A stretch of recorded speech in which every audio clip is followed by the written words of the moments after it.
So if we come to the cell cycle, so in cell cycle, this entire cell cycle can be divided into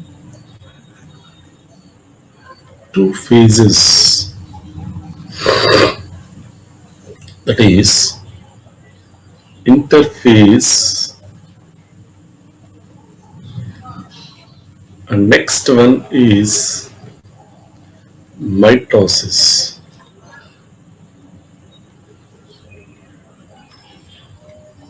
So the entire cell cycle can be divided into two phases, that is interphase and mitosis. So interphase is a division, so it is a part of cell cycle where no division takes place. So no division of nucleus, no division of cytoplasm. Okay. So here, even though there is no division of cytoplasm, so many biochemical changes will occur during this interphase. So many biochemical changes occur during this phase. Based on the biochemical changes, so we can divide the interphase into again three subphases. That is G1 phase, S phase, and G2 phase. Okay. Hello. Yeah. Yes, sir. Are you getting my voice? Yeah, I'm getting your voice. Okay. Oh, okay. So, what Okay. topic you are going to teach me today, sir? Yeah, cell cycle. That is recorded Cells. in my cell Okay, cycle. fine. Okay, can I start? Yes, sir. Yeah. For which class? For which class, sir? 11th class? Yeah, class 11. Okay. School exams or any NEET or So it is basically goes to NEET level. NEET? Okay, okay, no, should continue. Technical. Yeah, you are able to listen my voice? So, let's switch. Yeah, please continue. Okay. So this cell plays a major role in the life of a cell. That is, whenever cell wants to divide, that is, whenever cell has to divide, during this time, this cell cycle will operate. So when it is going to divide, that is when it has to divide. So the cell cycle can be divided into two phases. That is, entire process can be divided into two phases. That is interphase and mitosis. Interphase means basically we can take them as resting phase. So it is a resting phase. So why we call this as resting phase? Because so no change takes place, that is no division of nucleus nor division of cytoplasm takes place during interphase. But many biochemical changes takes place during interphase. So based on these biochemical changes, we can divide again G1 phase, S phase, and G2 phase. Okay. So here, based on the biochemical changes, we will divide into G1, S, and G2 phase. So here, G1 phase means, so basically G1G means growth, or you can call it as a gap phase, where RNA and protein synthesis takes place. The RNA and protein synthesis takes place. And when you come to S phase, S means synthetic phase, where the DNA undergoes replication. So here replication of DNA means one DNA will become into two DNA. When one DNA divides, it forms two DNA. So here the DNA becomes double, but here the chromosome number will not become double, only the DNA becomes double. So here the DNA becomes double, but not chromosome number. And when you come to last one, that is G2 phase, here the cell undergoes synthesis of proteins which are required, like tubulin proteins, which is required for mitosis. So may I ask one question? So where are histone proteins are synthesized? In which phase? Histone proteins. So histone proteins. Yeah. Okay, the histone proteins in G1 phase. In G1. Yeah. Okay, but I heard in S phase, sir. S phase. S phase is replication of DNA. Further replication of DNA, the proteins which are required previously, it is synthesized in this. That is. I agree. RNA and many proteins are synthesized in G1 phase, but DNA replication and histone protein synthesis takes place in S phase. No issue. Continue. Okay. Some proteins are also synthesized in G2. Yeah, that's right. Okay. Okay. Here the proteins which are required for tubulin proteins, specifically when you take the proteins which are required for mitotic phase, that is during the formation of spindle fibers, that is during metaphase, whatever the proteins are synthesized, that is during G2 phase, that is tubulin proteins. Yeah. Okay. So this phase with is interphase where G1, S, these are the sequence of steps where it takes place. So here if you take this, see the diagram very clearly here. So G1, S, G2 phase, that is if you take the entire cell cycle, so most of the cell cycle, that is roughly 75% of the cell cycle is taken by interphase. Okay. And a very less, that is roughly 25% is taken by mitosis. That is if you take the time period. So most of the cell cycle time period will be consumed by interphase and very less will be consumed by mitosis. Okay. As and when the cell completes G2 phase, so here, as and when the cell completes its G2 phase, so it is ready for mitotic phase. So this is one checkpoint where this checkpoint will clear that whenever this G2 phase it crosses, G2 phase means it has to enter into mitotic phase. This is mitosis. Okay. So this is the sequence of phases G1, S and G2 phases. And when you come to mitosis, as and when G2 phase is completed, as after this the mitosis phase. So in mitosis we can see division of nucleus and division of cytoplasm. So division of nucleus is called karyokinesis. Karyo means nucleus. So nucleus will divide.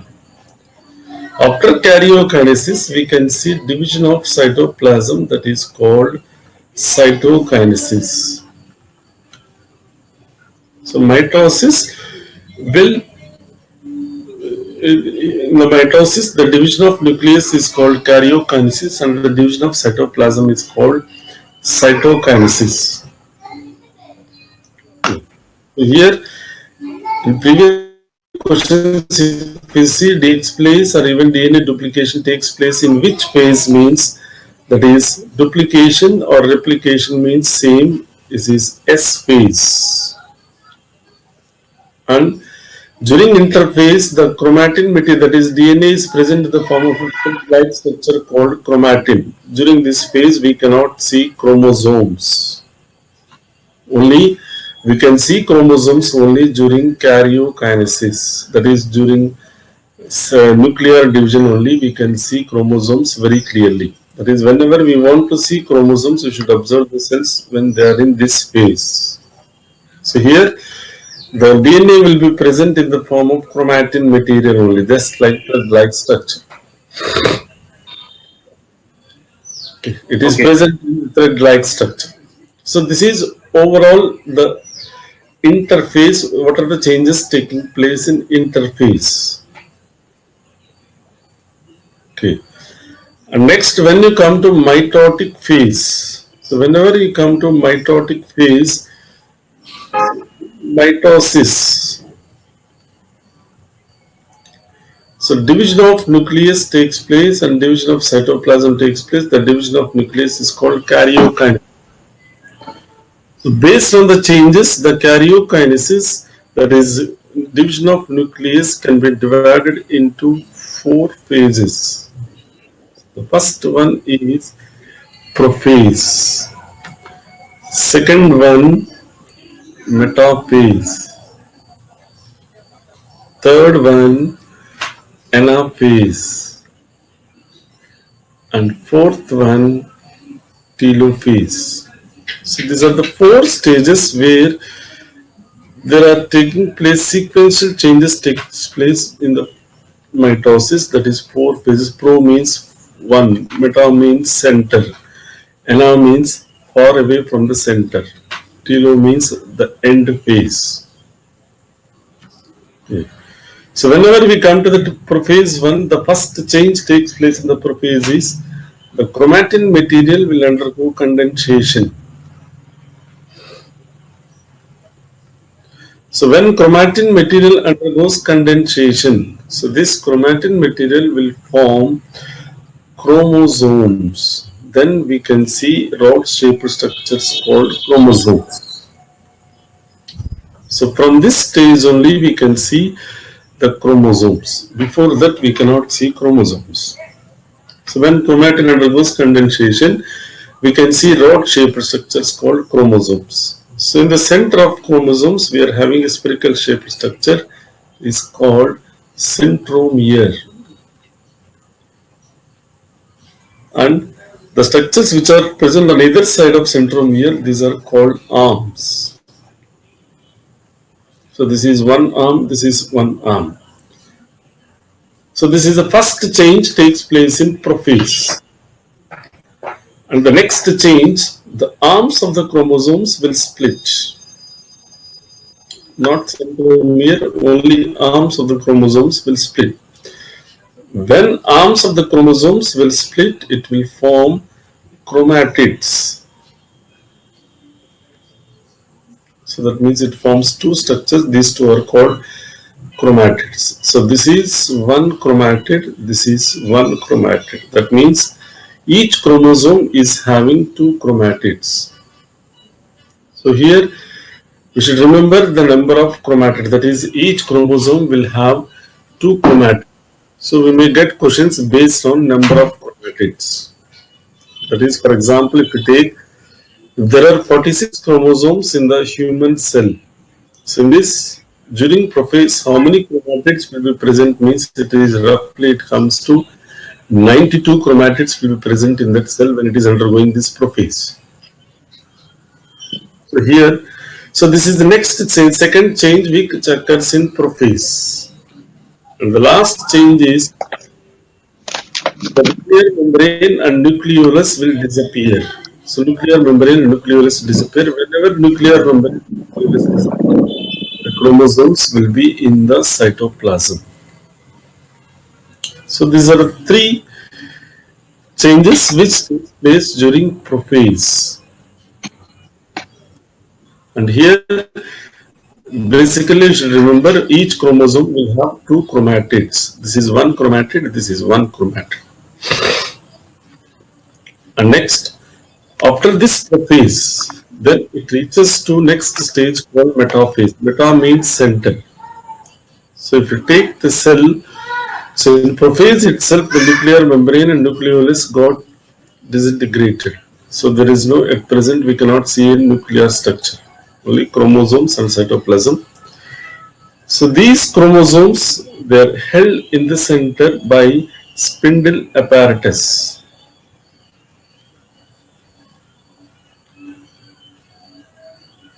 So these chromosomes, they has to be in the present in the center, means they are attached to this. So they are present in the center by with the help of spindle apparatus. So these are called spindle fibers. So spindle fibers will attach to centromere. They will not attach to chromatids, they will attach to centromere. So these are called discontinuous spindle fibers. And on either side of the chromosomes will have this continuous spindle fibers. Okay. So during metaphase, all the chromosomes will reach to the center and held in the center by this spindle fiber. These are called spindle fibers, and the entire structure is called spindle apparatus. So a spindle apparatus will have two poles. So the spindle fibers will start from these poles and they will attach to centromere. This is spindle apparatus. So this is a change takes place in metaphase. And the next change takes place is next phase it enters is anaphase. So whenever we come to anaphase, so in anaphase, due to contraction of these spindle fibers, so the centromere splits. The splitting of centromere takes place. So as splitting of centromere takes place, so the chromatids get separated. So that is, the chromatids get separated. So due to splitting of this one, the chromatids will get separated. This, as they get separated,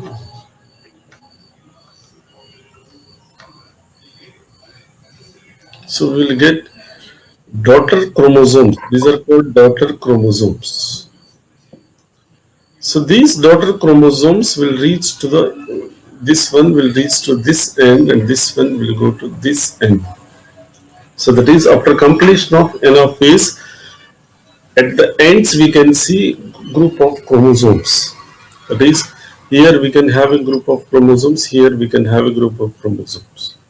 So Sir, this is in which phase do the centromeres duplicate? which one? In which phase the centromere divides? Centromere, anaphase. Okay. Okay. Yeah. So after division of this centromere, the chromosomes will reach to the ends. That is, the chromosomes will reach to the end. And as and when chromosomes reach to the ends, the next phase it continues is telophase. So in telophase, the changes are just reverse to prophase. Whatever the changes taking place in prophase, they are just taking place, opposite changes are taking place in telophase. It is, in telophase, so nuclear membrane is formed surrounding to these chromosomes and nucleolus is formed. And here this surrounding to this one nuclear membrane. And at the same time, the chromosome undergoes decondensation. Due to decondensation, so again it will become into chromatid-like structure called chromatin material. So again it will become into a chromatin material. So again it looks like thread-like structure. Okay. Okay. So here at the end of telophase, there are two nuclei present in a cell. So this is which we call them as telophase. Okay. And here the first basic thing we should remember is the changes which are very important for competitive exams. The first change is, if you take prophase and telophase, these are whatever the changes taking place in prophase, they are oppositely occurring in telophase. So these are opposite phases. And next, splitting of centromere takes place in anaphase. This question has come many times in the previous year question paper, that is competitive exams. And next, splitting of chromosome arms takes place during prophase. So here only arms will split, here only centromere will split. And these newly formed one, these are called daughter chromosomes. So these are called daughter chromosomes. And the structures which held to the chromosomes, that is, these are spindle fiber, they are attached to only centromere, they will not attach to chromatids. And next, we should remember the number of chromatids, that is, the number of chromatids we should be able to calculate. Suppose if you take a rice plant, say rice plant, a diploid chromosome number of a rice plant is 24. It is having 24 chromosomes. Suppose if the question is how many chromatids will be present during metaphase of a rice plant means, so each chromosome will have 2 chromatids. That means 24 into 2. If you hit, we'll get 48 chromatids. Sir, that's fine. So one question. So what's the difference between anaphase of mitosis and meiosis with respect to separation of whether Okay. chromosome separate or chromatid separate? Okay, so with respect to that. Okay. In meiosis, there are 2 phases. That is, in meiosis, we'll have anaphase 1 and anaphase 2. Okay. In anaphase 1, there is no splitting of centromere. Just in anaphase 1, homologous chromosomes will separate. That is, before that anaphase 1, in prophase, there are again subphases like leptotin, zygotin, packaging. In such stages, homologous chromosomes will combine by process called synapsis. Okay. Yeah. Okay. There only in anaphase 1, only homologous chromosomes will separate. But in anaphase 2, the centromere will split. So that is the difference between anaphase 1, the diploid chromosome number will become haploid. Okay. So how many years of experience do you have? Offline teaching experience? Total. Offline, I'm 17 years. Online? Online, I'm having 9 years. 9 years. For which class levels you can teach? Basically, I'm teaching for the past many years. I'm teaching for class 11 and 12 and NEET only. 11, 12th and NEET. I'm teaching for other curriculums also like AP Biology and Cambridge curriculum also.